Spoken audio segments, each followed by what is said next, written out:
С увеличением объемов алмазодобычи на трубке «Юбилейная» возникла необходимость модернизации технологической схемы фабрики номер 14 Айхальского ГОКа. В связи с этим на предприятии уже внедрен в производство целый комплекс современного оборудования для обогащения руды. В чем эффективность нового проекта, выясняла Оксана Мезенцева.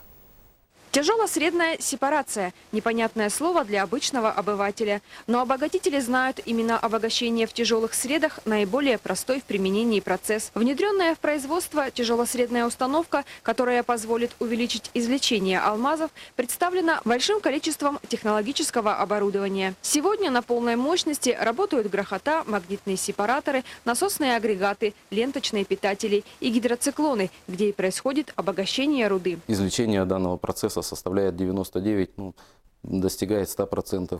Это в сравнении с существующей схемой фабрики, где обогащение происходило на отсадочных машинах, гравитационный метод обогащения, там извлечение порядка 80%. То есть при внедрении данного проекта у нас ожидается прирост алмазной продукции.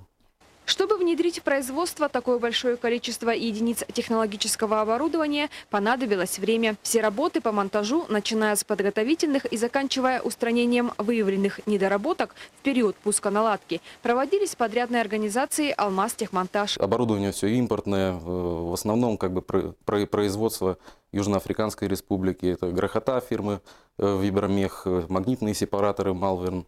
На 14-й установка в эксплуатацию уже около месяца. Серьезных сбоев не наблюдалось. А проведенные предварительные испытания показали, извлечение алмазов составляет 100%.